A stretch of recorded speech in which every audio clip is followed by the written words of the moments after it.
믿음으로 모세는 죽을 위기에 놓여 있던 아들을 지켜냅니다. 그리고 단순히 그 지켜냄이 혈육의 정 그것이기 때문에 지켜낸 것이 아닙니다. 하나님의 약속을 기다리던 부모가 가진 믿음이었습니다. 모세 부모는 하나님께서 약속한 때를 위해 비록 아들이지만 그가 하나님의 역사를 위하여 준비한 아들이었음을 확신하고 믿었습니다. 모세 부모가 보는 아들에 대한 관점은 일반적인 사람들의 관점과는 확연히 달랐습니다. 그것은 바로 아들이지만 그 아들을 보는 관점은 하나님과 같았던 것입니다. 그런 의미에서 사도행전 7장에서는 뭐라고 기록하냐면 하나님 보시기에 아름다웠다라고 기록해 주고 있습니다. 모세의 부모는 애굽에서 일어난 큰 핍박의 사건들을 하나님께서 일하실 징조로 여겼습니다. 애굽 고센 땅에 살아온 세월이 벌써 400년이 지나가고 있었고 극악무도한 애굽 왕의 명령은 하나님의 때를 위한 징조였기 때문에 모세의 부모에게는 그 징조인 애굽 왕의 명령을 두려워할 필요가 없었던 겁니다. 모세 부모의 지혜로운 준비 그리고 그의 부모의 확고한 결정으로 모세는 바로 왕 공주의 아들로 자라나게 됩니다. 애굽으로 데려가기 전 모세는 바로 왕의 공주에게 누이인 미리암의 지혜로운 제안으로 어머니 품속에서 젖을 먹고 자라납니다. 그러니까 모세가 젖을 떼기 전까지 어머니 품 안에서 성장할 수 있었다는 뜻입니다. 이 모든 일들은 사실 지금 생각해 보아도 기적입니다. 이 놀라운 기적은 약속을 믿고 기다리던 한 가정을 통해서 하나님의 언약이 이루어져 가고 있는 것을 우리로 하여금 알게 하는 것입니다. 출애굽기 2장 5절로부터 10절 말씀입니다. 다 같이 찾아보십니다. 출애굽기 2장 5절로 10절입니다. Éxodo capítulo 2 versículo 5 al 10. 출애굽기 2장 5절로 10절입니다. 교독하십시다. 바로의 딸이 목욕하러 나일강으로 내려오고 시녀들은 나일강 가를 거닐 때 그가 갈대 상자를 보고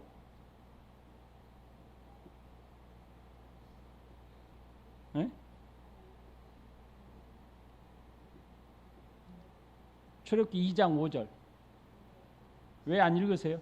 시녀를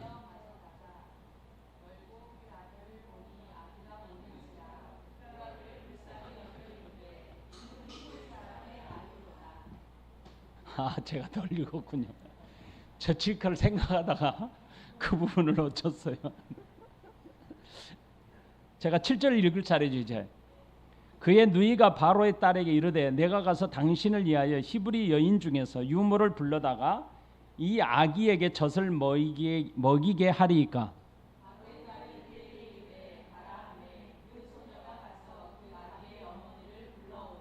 바로의 딸이 그에게 이르되 이 아기를 데려다가 나를 위하여 젖을 먹이라. 내가 그 싹을 주리라. 여인이 아기를 데려다가 젖을 먹이더니 그 아기가 자라매 바로의 딸에게로 데려가니 그가 그의 이름을 모세라 하여 이르되 이는 내가 그를 물에서 건져내었음이라 하였더라. 아멘. 모세가 나일강에서 건져내어지는 과정 그리고 바로 왕의 공주의 아들로 입양되는 과정은 그야말로 드라마였습니다. 그 드라마도 보통 드라마가 아니고 기적 같은 드라마였습니다. 갈대 상자에 담긴 아기는 나일강의 물의 흐름에 따라서 떠내려가고 있었습니다. 모세의 누이인 미리암은 아마 아빠, 엄마의 그 간절함, 애절함, 많은 눈물을 흘렸겠죠. 어떻게 될 아이, 앞으로 어떻게 이 아이가 될 것인가에 대한 근심 걱정 때문에 아마 눈물을 흘리며 떠나보내지 않았겠습니까? 미리암은 그 엄마 아빠의 그 애통하는 모습을 뒤로하고 이 모세가 어떻게 될 것인가, 아이가 어떻게 될는지 따라가면서 지켜보았습니다. 이때 애굽 공주는 나일강에서 떠내려오는 갈대 상자 하나를 발견하게 됩니다. 그리고 공주는 갈대 상자를 시녀로 하여금 가져오게 해요. 그리고 뚜껑을 열었습니다. 그랬더니 아기가 공주의 얼굴을 쳐다보자 울음을 터뜨립니다. 이거 기적이죠, 기적. 이 상황을 가만히 보면 바로 공주의 마음을 그냥 홀라당 뺏어가는 그 순간이 아니었겠나 싶어요. 그러니까 이 상황 자체가 기적 중의 기적이라고 생각이 들어요. 애굽 고센 땅에는 나일강에 던져진 갓 태어난 아들들이 지금 수없이 죽어가고 있었습니다. 그러니까 아기 하나 던져 죽이는 것은 일도 아니었죠. 만약 이 아이를 건져내서 살린다는 것은 무시무시한 바로 왕의 명령을 거역하는 것입니다. 그런데 그 나일강에서 이 아이를 발견하게 된 것입니다. 공주는 뚜껑을 열자 자신의 얼굴을 보고 와 울음을 터뜨리는 이 아이가 히브리인이구나라는 것을 즉각 알아차렸습니다.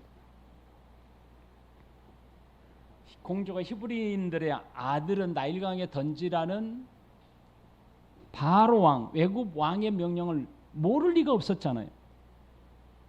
그런데도 공주는 나일강에 건져낸 히브리의 아들 그 즉시 나일강에 다시 던져라 라고 말하지 않았습니다. 이것은 애굽왕 바로의 왕의 명령을 거역하는 것이죠. 공주는 아이가 갑자기 마음에 자기 얼굴을 보고 우는 아이가 불쌍하게 보였던 겁니다. 공주가 아이를 불쌍히 여기는 마음이 어떠했을까? 우리는 그 상황에 우리가 시계를 거꾸로 돌려서 그 자리에 간다면 나는 어떤 마음이었을까? 여러분 짐작해 볼 수 있을 것 같아요. 공주는 미리암의 제안을 받아들입니다. 그리고 젖을 먹여 키운 후에 젖을 뗀 후에 바로의 공주는 이 모세를 데려가게 됩니다. 그리고 이름을 지어요. 이 아이는 물에서 건져냈으니까 모세라 하자. 물에서 건져냈다는 뜻을 가진 이름이라는 뜻이죠. 모세가 히브리인의 한 가정의 아이로 태어나 모세가 되기까지의 여정은 그야말로 기적의 연속입니다. 아기가 태어나 들키지 않고 석 달 동안 숨어 있어 양육할 수 있었던, 양육받을 수 있었던 것도 기적입니다. 갈대 상자가 나일강에 떠내려가는 것을 보고 건져 올린 것도 기적입니다. 그가 애굽왕 바로의 딸 공주라는 것도 기적입니다. 그리고 히브리인의 아들이라는 사실을 알고 다시 나일강에 던져지지 않은 것도 기적입니다. 아이의 엄마의 젖을 먹고 자랄 수 있도록 배려했던 것도 기적 중의 기적입니다. 히브리인의 엄마의 젖을 먹으면서 히브리인의 말을 배우고 하나님의 언약의 백성임을 배우고 히브리인의 정체성을 배울 수 있는 것도 기적 아닙니까? 그리고 공주의 아들이 되었던 것도 기적입니다.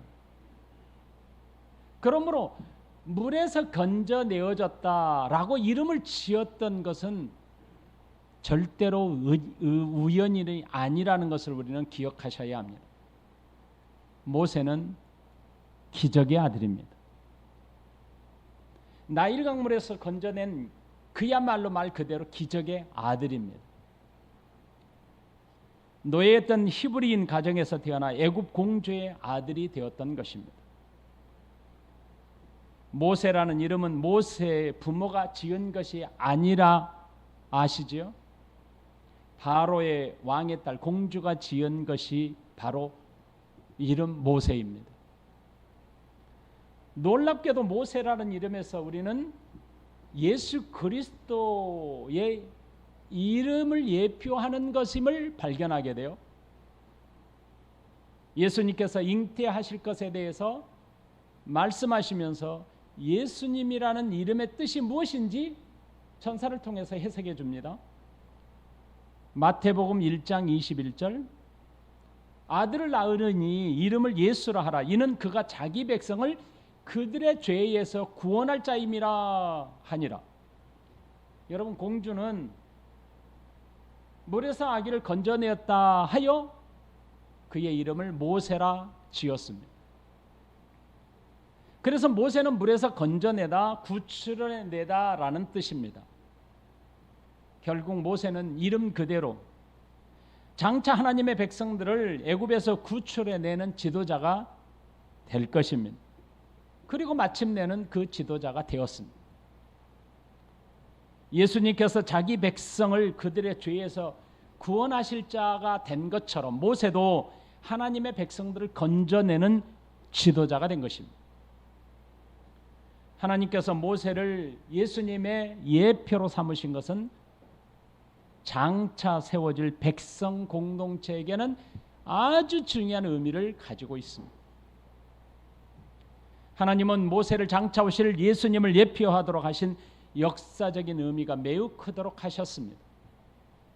그 이유는 아주 중요한 말씀이에요. 아브라함을 통해서 약속한 후손의 번성의 언약이 후대에 계승되고 또 계승되잖아요. 그리고 야곱에 이르러서 민족의 이름으로 바꿔줍니다. 어느 한 족속 누구의 아들로 되었던 사람들을 야곱의 이름으로 바꿈으로 민족이 되게 하셨습니다.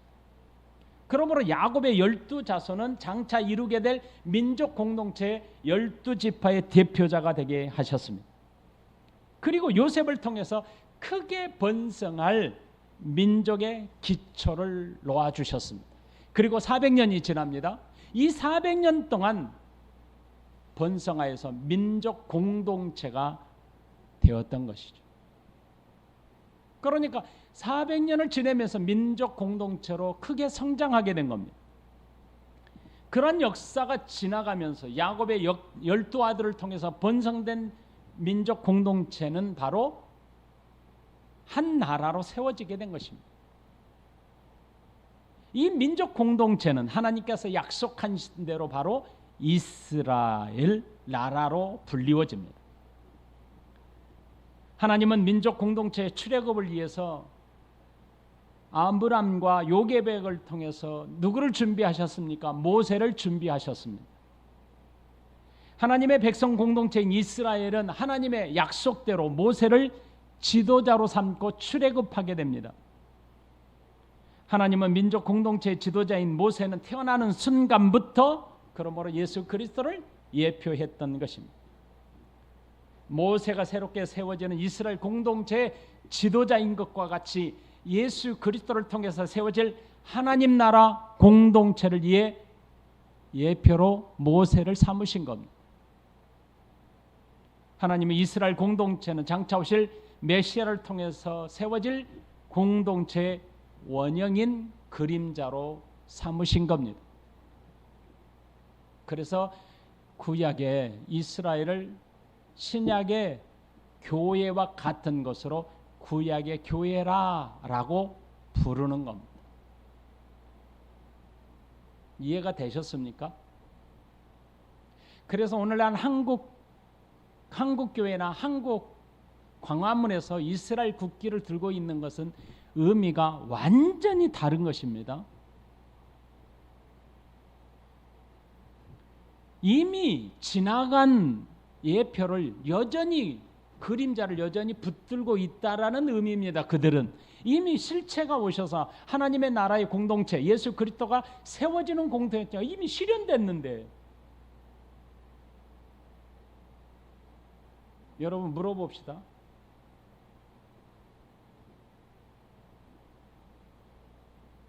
그림자가 비슷하게, 원형의 그림자는 원형은 아니지만 원형에 가까운 모습을 띠고 있죠.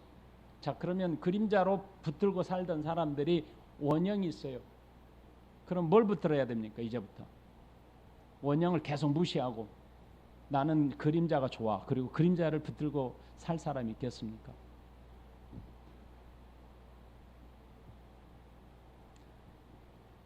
여행 간 부모가 자녀에게 그림을 보여주면서 내가 이건 네가 좋아하는 이걸 꼭 사올게, 나가 오기까지 이거 붙들고 있으면 내가 너한테 이걸 사올게 그랬어요.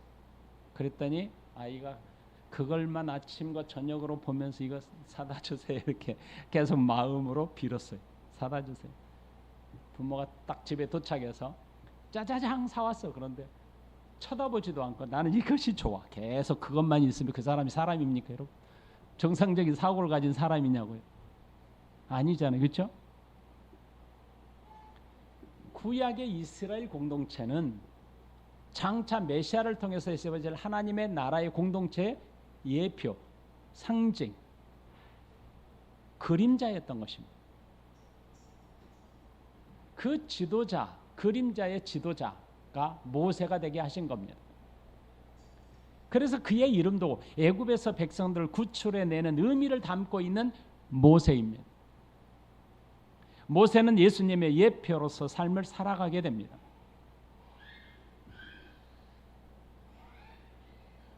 circa página 4 ahora. 히브리서는 모세 일생 중에서 공주의 아들이라는 신분으로 살기보다는 민족 공동체와 함께 받는 권한을 더 좋아했다고 평가하고 있습니다. 애굽이라는 거대한 나라의 공주의 아들의 신분을 거절하게 된 동기가 바로 믿음에 있다라고 말씀하고 있습니다. 24절,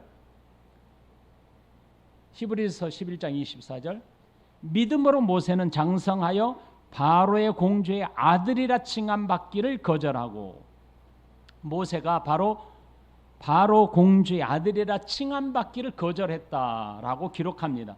모세가 바로의 공주의 아들이라는 칭호를 받고 싶어서 그가 받은 게 아니잖아요. 그것은 모세 의지와 전혀 관련이 없었습니다. 절대적으로 바로 공주의 아들이라는 칭호, 그러니까 왕족에 속해 있는 것은 그의 의지가 아니라 공주의 의지에 달려 있었던 것입니다. 그 높은 칭호를 받았다는 것은 히브리인으로서는 상상할 수 없는 특혜였던 것이죠. 바로 공주의 각별한 애정의 결과였습니다. 누구도 받을 수 없는 공주의 아들이라는 칭호를 지금 히브리서는 거절했다라고 표현합니다. 애굽에서 사는 히브리인들과 바로 왕 밑에 있는 애굽 백성들도 내가 공주의 왕, 공주의 아들로 입양될 수만 있다면 그 어떤 일도 마다하지 않을 것 같습니다. 돈과 권력만으로 되는 것이 아닙니다. 이 일은. 그런 자리를 모세는 거절했습니다. 그것도 다 커서 40이 돼서 장성하여 거절한 것입니다. 모세가 장성하였다는 말은 돈과 명예, 권세가 무엇인지 잘 아는 나이입니다. 우리 한국 나이로 부록의 나이라고 할 수 있는 나이가 바로 지금 모세의 나이입니다. 모세는 애굽 바로의 궁에서 사는 것이 어떤 것인지, 자신에게 주어진 권세와 부와 명예가 얼마나 대단한지를 잘 알고 판단하는 나이에 해당됩니다. 그에게 계속해서 그 자리가 주어질 수만 있다면 그의 미래는 그야말로 화려했습니다. 영광스러운 자리였습니다. 얼마든지 자신의 마음에 따라 누릴 수 있는 많은 것을 누릴 수 있는 자격을 갖춘 자리였습니다. 사실 태어난 순간부터 모세는 자신의 결정이 없었습니다. 자신의 결정으로 살아남지 않았습니다. 태어난 날부터 그는 다른 사람의 손에 의해서 삶이 결정되었습니다. 석 달 동안 숨겨졌던 것, 그리고 나일강에 떠내려갔던 것, 바로 공주에 의해서 건져내어진 것, 어머니의 젖을 먹으면서 자라났던 것, 바로의 궁으로 들어가 살게 된 것, 이 모든 것이 자신의 결정이 아니었습니다. 그저 모세에게 주어진 것입니다. 저와 여러분들도 마찬가지예요. 어쩌면 모세의 경우처럼 우리도 자신의 결정으로 지금 내가 성장한 것이 내가 결정한 것이 아님을 알 수 있는 나이가 된 것입니다. 하지만 자신의 의지로 결정해야 할 순간을 만나게 되면 우리는 따질 겁니다. 이보다 더 나은 환경이 뭐지? 이보다 더 나은 조건은 무엇일까? 라고 견주어 생각해서 그 더 나은 조건과 환경을 택하게 될 것입니다. 40살이 된 모세는 무엇이 자신의 미래에 주어질 더 좋은 조건과 환경이 될는지 아주 잘 아는 나이입니다. 모세는 자신에게 주어진 좋은 환경과 조건은 애굽에서 최고였습니다. 얼마든지 모세는 세상에서 가장 높은 지위를 누릴 수 있는 모든 것을 가질 수 있는 사람이었습니다. 하지만 모세는 그것을 거절했어요. 모세는 자신에게 주어진 것보다 더 좋은 것이 있다는 것을 알고 거절했음을 성경은 이렇게 기록하고 있습니다. 25절, 도리어 하나님의 백성과 함께 고난받기를 잠시 죄악의 낙을 누리는 것보다 더 좋아하고. 여러분, 어떻게 모세는 그 화려하고 영광스러운 자리를 거절할 수 있었을까요? 24절에서 밝혀주고 있는 것처럼 모세는 믿음으로 장성했습니다. 요셉이 애굽에서 그 많은 역경 속에서 언약의 계승의 아들로 살았던 것과 똑같습니다. 모세도 언약을 성취할 계승자로 성장했습니다. 우리는 이 지점에서 이런 질문을 할 수 있을 것 같아요. 모세가 공주의 아들이라면 언젠가는 그도 바로 왕의 뒤를 이어서 애굽의 왕이 될 수 있는데 굳이 이 높은 자리를 거절할 필요가 있었을까?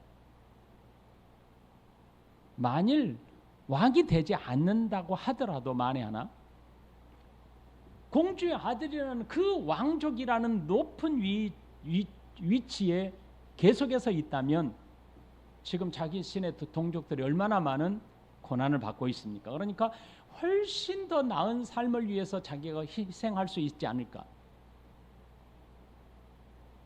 그런데 왜 거절을 해야만 했을까? 거절하는 것이 과연 그에게 옳은 선택일까? 이런 질문을 할 수 있을 것 같아요.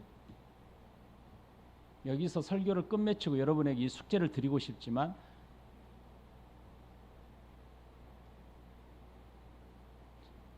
이 궁금하신 분이 계세요? 준우 궁금하니? 하은이 궁금해? 하람이 궁금해? 아니야? 궁금할 것 같아요. 저도 궁금했거든요. 여러분이라면 이 질문에 대한 답변을 할 수 있겠습니까? 그래서 이미 이런 질문을 받을 수 있겠다 싶은 사람이 있습니다. 우리 후손 중에 이런 질문을 분명히 할 사람이 나타날 것 같아. 그래서 이것에 대한 못을 박아버린 사람이 있어요. 그 사람이 바로 요셉입니다. 요셉은 죽기 전에 모든 지파를 다 불러놓고 이렇게 맹세시켰습니다. 창세기 50장 펴보실래요? 창세기 50장 24절 25절. Génesis capítulo 50 versículo 24 al 25. 자, 같이 읽어보십시다. 창세기 50장 24절 25절 시작. 요셉이 그의 형제들에게 이르되 나는 죽을 것이나 하나님이 당신들을 돌보시고 당신들을 이 땅에서 인도하여 내사 아브람과 이삭과 야곱에게 맹세하신 땅에 이르게 하시리라 하고 요셉이 또 이스라엘 자손에게 맹세시켜 이르기를 하나님이 반드시 당신들을 돌보시리니 당신들은 여기서 내 해골을 메고 올라가겠다 하라 하였더라. 아멘. 애굽은 그들이 살아야 할 땅이 아니었습니다. 이방인이었습니다. 하나님께서 약속한 땅에서 장차 예수 그리스도를 통해서 세워질 하나님 나라 공동체의 그림자였던 것입니다. 그러므로 모세가 공주의 아들의 위치에서 더 큰 일을 할 수 있지 않을까라는 질문은 그에게 큰 의미가 없었던 것입니다. 모세는 자기 형제를 치는 애굽 사람을 죽인 것으로 인해서 광야로 도망가야 했습니다. 도망간 모세를 히브리서는 바로의 공주의 아들이라 칭함을 거절했다라고 기록하고 있습니다. 이렇게 기록한 것은 공주의 아들의 지위에서 자신이 히브리인이라는 사실을 밝히므로 이미 그 지위를 거절한 것으로 이해하는 말씀입니다. 출애굽기 2장 11절에서 모세가 장성한 후 자기 형제라고 밝히고 있음을 기록해 줍니다. 모세가 장성한 후에 한 번은 자기 형제들에게 나가서 그들이 고되게 노동하는 것을 보더니 어떤 애굽 사람이 한 히브리 사람 곧 자기 형제에 치는 것을 본지라. 여러분, 노예 신분으로 지금 고된 노동으로 핍박받는 히브리인들을 향해 모세는 누구라고 불렀냐면 자기 형제라고 밝혔습니다. 그래서 사도행전 7장에서는 이렇게 해석하고 있습니다. 사도행전 7장 24절 25절 한 사람이 원통한 일 당함을 보고 보호하여 압제받는 자를 위하여 원수를 갚아 애굽 사람을 쳐 죽이니라. 그는 그의 형제들이 하나님께서 자기의 손을 통하여 구원해 주시는 것을 깨달으리라고 생각하였으나 그들이 깨닫지 못하였더라. 모세는 자신의 동족을 보호하고자 했더라라고 해석합니다. 너무나 큰 고통과 압제로 핍박을 받고 있는 형제들을 건져내면 아하, 자신의 동족들은 깨달을 줄 알았습니다. 아, 이것이 하나님의 뜻이었구나 라고 하는 것을 깨달을 수 있을 줄 알았는데 그렇지 않았다라고 성경은 기록해주고 있습니다. 자기 형제들에게 나가는 순간 그는 애굽 왕 바로 공주 아들의 신분을 거절한 결과가 된 것입니다. 히브리 노예의 신분으로 고통당하는 백성들을 모세는 자기 형제들에게 나갔다라고 밝히고 있습니다. 그리고 애굽 사람을 치고 죽이는 행위를 통해 모세는 지금까지 보장된 화려한 삶을 포기하고 거절한 것입니다. 하지만 그는 이로 인해 광야로 도망가야 했고 40년 동안 광야에서 훈련의 기간을 거쳐야 했습니다. 모세가 광야로 도망가야 했던 상황을 히브리서는 뭐라고 표현하고 있냐면 하나님의 백성과 함께 고난받기를 잠시 죄악의 낙을 누리는 것보다 더 좋아했다라고 평가했습니다. 모세는 자신이 누리고 있는 지위를 생각해 볼 때 얼마든지 동족의 아픔을 예면할 수 있었습니다. 하지만 모세는 자신도 히브리 사람임을 숨기지 않았습니다. 자신이 히브리 사람임을 드러냈고 애굽 사람을 치는 순간 모세는 애굽 왕족됨을 버리게 된 것입니다. 이를 히브리서에서는 믿음으로 고난받고 죄악의 낙을 누리는 것을 거절했다라고 평가했던 것입니다. 바이나 시에테. 모세가 광야로 도망가야 했던 신분은 가장 높은 곳에서 가장 낮은 곳으로 추락한 것입니다. 모세의 이 선택은 하나님의 백성됨의 신분이 얼마나 영광스러운지를 알기 때문입니다. 성경은 잠시 죄악의 낙을 누리는 것보다 더 좋아했다고 기록합니다. 모세는 모든 사람들이 갖고 싶었던 최고의 것을 이미 소유하고 있었습니다. 하지만 자신이 가진 것보다 더 큰 부요가 하나님께 있음을 믿었습니다. 광야 40년은 백성과 함께 고난받는 것이었지만 모세는 그보다 더 큰 영광은 없었다고 믿었습니다. 애굽으로부터 심한 핍박과 고난을 받고 있는 백성들과 동일한 하나님의 백성 공동체이고, 그런 이유로 받는 고난은 하나님의 백성의 영광스러움과 비교할 수 없는 것이다 라고 믿었던 것입니다.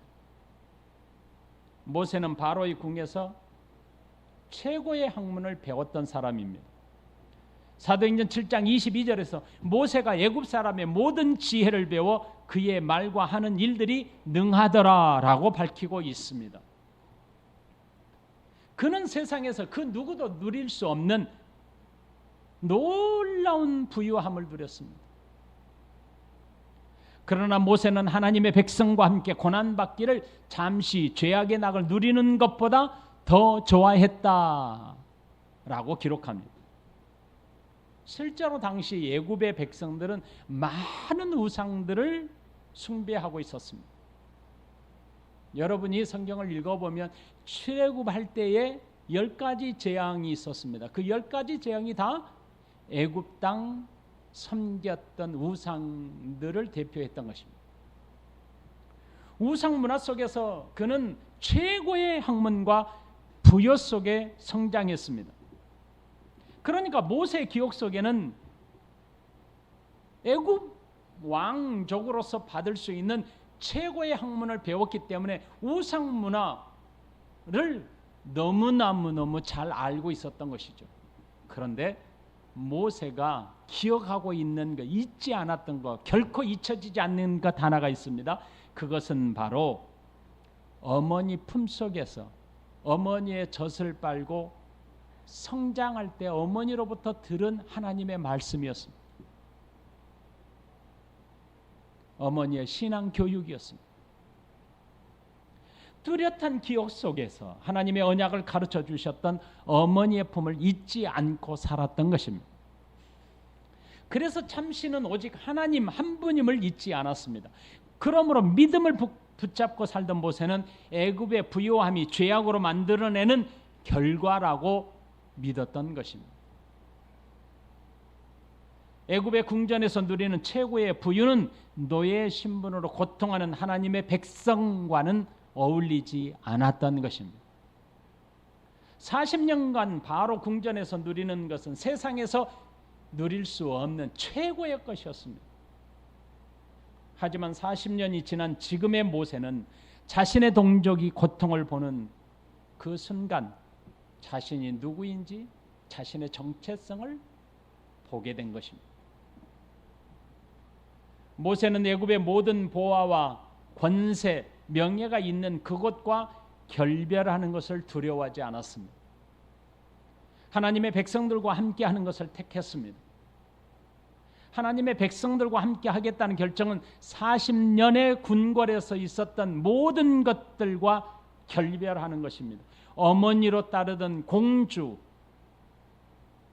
그리고 바로 왕, 그리고 자신을 섬기던 애굽의 신하들, 그리고 자신에게 주어진 모든 특권들, 이 모든 것들로부터 헤어져야 했던 것입니다. 그런데 모세는 이를 두려워하지 않았습니다. 겁내지 않았습니다. 이런 결단을 내릴 수 있었는지 그 이유는 성경 사도행전에서 그의 심정에 대한 진심을 밝히고 있습니다. 사도행전 7장 24절, 25절, 빠이나 5초, 같이 읽어볼까요? 사도행전 7장 24절, 25절 시작. 한 사람이 원통한 일 당함을 보고 보호하여 압제받는 자를 위하여 원수를 갚아 애굽 사람을 쳐 죽이니라. 그는 그의 형제들이 하나님께서 자기의 손을 통하여 구원해 주시는 것을 깨달으리라고 생각하였으나 그들이 깨닫지 못하였더라. 모세의 이런 모습은 지금 구체적으로 뭘 지금 보여줍니까? 바로 히브리서의 말 그대로 예수님의 예표자로 살았다고 평가해 주는 것 아닙니까? 히브리서 11장 26절에 보면 이렇게 기록해요. 그리스도를 위하여 받는 수모를 애굽의 모든 보화보다 더 큰 재물로 여겼으니 이는 상 주심을 바라봄이라 이렇게 기록합니다. 애굽에서 최고의 명예, 권세, 보화를 누렸던 것을 포기할 수 있었던 것은 그보다 더 값진 보화가 있다는 사실을 알고 보았기 때문입니다. 여러분, 진주를 찾던 상인이 아주 세상에서 가장 값진 진주를 발견하고 자신의 모든 재산을 팔아 그 진주를 산 사람과 같습니다. 땅에 묻힌 보화를 발견한 농부가 자신의 전 재산을 팔아버리고 그 땅을 산 것처럼 모세는 애국 궁전보다 더 값진 것을 발견했던 것입니다. 모세가 발견한 것은 바로 예수 그리스도입니다. 사실 모세는 예수님이 오시기 전 1500년 전 사람입니다. 모세가 예수님이 누구인지 알 리가 없습니다. 그리고 예수님께서 오셔서 어떤 일을 행하실지 그는 알지 못했습니다. 그런 모세를 히브리서는 그리스도를 위하여 받는 수모를 받는 것이 궁전에서 받는 그 어떤 것보다도 더 큰 것으로 여겼다. 그리고 장차 상 주실 것을 바라보았다라고 기록해주고 있습니다. 히브리서는 모세가 자신의 동족을 보호하기 위해서 애굽 왕궁을 버리고 광야로 도망가야 했던 모습이 그리스도께서 당하신 고난과 같다라고 해석해주고 있는 것입니다. 모세가 부귀영화를 버리고 고난을 자처한 것은 예수 그리스도를 예표하고 있음을 강조해주고 있는 겁니다. 장차 상 주심을 바라보았다라는 이 뜻은 모세 자신에게 주시는 보상이라는 의미가 아니라 약속한 땅을 백성들에게 주실 것을 바라보았다는 뜻입니다. 그러므로 현재 고난과 역경이 연속적으로 주어졌지만 하나님께서 약속한 땅은 반드시 주실 것을 믿고 확신했다는 뜻입니다. 그는 히브리서 11장에서 밝히고 있는 것처럼 믿음은 바라는 것들의 실상이라는 사실을 확정해주고 입증해 준 사람입니다. 말씀을 정리하겠습니다.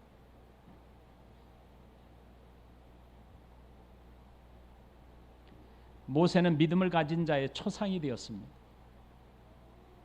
모세는 믿음을 가진 자의 전형입니다. 유아 때 어머니의 젖을 먹으며 양육받았던 하나님에 대한 인식은 그의 생에서 하나님의 때에 도드라지게 드러납니다. 어머니의 젖을 뗀 후 모세는 애굽 왕궁에서 들어가 온갖 좋은 것을 경험했고 수많은 신들의 이야기와 신전들을 보았습니다. 얼마든지 40년의 세월 속에서 그는 자신도 모르게 애굽 사람으로 살아갈 수 있었고 애굽 사람의 정체성으로 굳어질 수 있었습니다. 하지만 그가 누리던 왕궁에서의 최고의 좋은 것들은 노예로 고통받는 히브리인들을 오히려 더 강력하게 바라보게 했습니다. 자신의 정체성이 드러나게 된 것이죠. 하나님의 백성임을 드러내는 그 순간 모세는 애굽 왕자로서 누릴 수 있는 최고의 것을 다 버리게 되는 것이고 그것으로부터 자신을 결별시켰던 것입니다. 하나님의 것과 하나님의 나라의 영원한 것과 그것과는 비교할 수 없었던 것입니다. 모세 믿음의 내용이 무엇입니까? 그것은 하나님의 백성과 함께 고난받기를 더 좋아했던 것입니다. 이 세상 그 무엇과도 비교할 수 없을 만큼 그것이 얼마나 크고 놀라운지 그 보배가 예수 그리스도에게 있음을 깨달았던 것입니다. 그가 애굽 왕궁에서 누릴 수 있었던 재물보다 그리스도를 예표하는 삶으로 사는 것이 더 큰 재물이었다. 더 큰 보배였다라는 것으로 믿었던 것입니다. 그래서 모세는 왕궁의 화려함으로부터 결별합니다. 그리고 세상에서 가장 큰 결핍의 장소인 광야로 도망갑니다. 이것은 장차 오실 예수 그리스도의 고난을 예표했던 것입니다. 그는 아직 예수 그리스도께서 오시기 1500년 전 사람입니다. 그렇지만 모세의 믿음의 반석은 예수 그리스도였던 겁니다. 장차 오실 메시아를 바라보았던 것입니다. 모세가 자신의 백성을 보호하겠다고 일어선 것은 메시아가 오시어 세우실 하나님 나라의 공동체의 예표였던 것입니다. 여러분, 예수님이 다시 오시마 약속하셨죠. 예수님이 재림하실 것을 우리에게 약속하셨습니다. 우리는 예수 그리스도를 바라보고 살고 있습니다. 그런데 누구도 몰라요. 그런데 예수 그리스도가 재림하실 때, 나는 예수 그리스도를 기다리는 사람이었구나는 것이 확증되고 입증될 것이고, 내가 그 예수 그리스도를 기다리고 사는 삶 하나하나가 내 주변 사람들에게 그리스도가 오심을 예표하고 있는 삶을 살아가게 되는 것입니다. 우리는 몰라요. 그러나 우리가 마지막 때 주님 앞에 섰을 때 비로소 너는 나를 기다렸던 삶의 예표자로 살았어라고 인정받게 될 것입니다. 모세는 믿음으로 결단하는 일에 주저하지 않았습니다. 그의 결단의 힘은 믿음의 기초에 있습니다. 애굽 왕궁에서 자란 모세에게 온갖 왕궁에서 누릴 수 있는 모든 것을 거절할 수 있는 힘은 믿음에 있습니다. 믿음은 바라봄에 있었습니다. 현재 고난보다 장차 주어질 영광의 바라봄에 있습니다. 장차 주어질 것에 대한 확신이 없다면 현재 일에 대한 미련을 버릴 수 없었습니다. 믿음이 없이는 하나님을 기쁘시게 할 수 없음을 모세의 결단을 통해서 우리는 확인할 수 있습니다. 우리의 믿음은 반석 위에 세워지는 집과 같습니다. 믿음의 내용이 모래와 같다면 그 집은 순식간에 무너지게 될 것입니다. 사랑하는 성도 여러분, 모세는 얼마든지 왕궁에서 공주의 아들로 자라나서 성장했기 때문에 세상 그 어떤 것도 비교할 수 없을 만큼의 부유를 가지고 살아갈 수 있었습니다. 여러분들에게 질문하겠습니다. 그 모든 것을 포기함이 모세에게는 유익이었을까요? 아니면 고통이었을까요? 모세에게는 유익이 아니었습니다. 고난이었습니다. 고통이었습니다.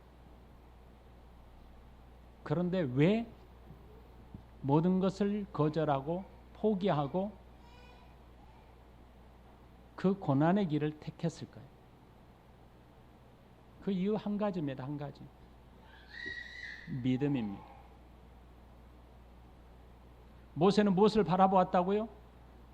장차 예수 그리스도를 통해서 세워질 하나님 나라 공동체의 예표가 요셉을 통해서 약속한 민족 공동체가 그 실체의 그림자요 예표라는 사실을 너무나 확실하게 믿고 있었습니다. 그러므로 자신을 통해서 이 민족 공동체를 건져내야 한다는 분명한 사실을 믿고 있었습니다. 그러니 동족을 때리는 자를 치고 죽임으로 백성들이 깨닫기를 바랬습니다. 당신이 약속한 우리를 건져낼 지도자시군요 라고 깨달을 줄 알았는데 저들이 깨닫지 못했습니다. 그래서 어디로 도망가요? 광야로 도망갔습니다. 그래서 그보다 40년을 광야에서 삽니다. 다시 묻겠습니다. 여러분이라면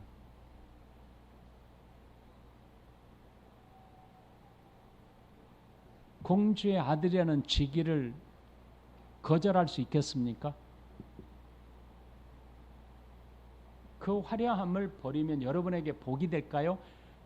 이걸 버리면 더 큰 것이 있어야 되는데 내게는 더 큰 것이 없는데도 불구하고 이걸 버릴 수 있겠습니까? 이걸 풀 수 있는 유일한 시야는 믿음입니다. 믿음이 아니면 이걸 볼 수가 없어요. 이 세상 여러분 살아가는 날 동안 하나님의 나라를 보지 못한, 하나님의 나라가 내 것이라는 사실을 알지 못한다면 이 세상으로 만족하며 살 수밖에 없어요. 그런데 하나님의 나라가 내게 주어질 것이다, 하나님의 나라가 내 것이다라는 것이 확실하게 믿어지면 이것을 위하여 이것을 포기할 수 있게 됩니다. 이게 바로 저와 여러분들이 가져야 할 믿음이고 저와 여러분들이 확증해야 될 믿음의 삶입니다. 기도하십시다. 우리 같이 오늘 말씀을 잠시 생각하면서 기도하는 시간을 갖도록 하겠습니다.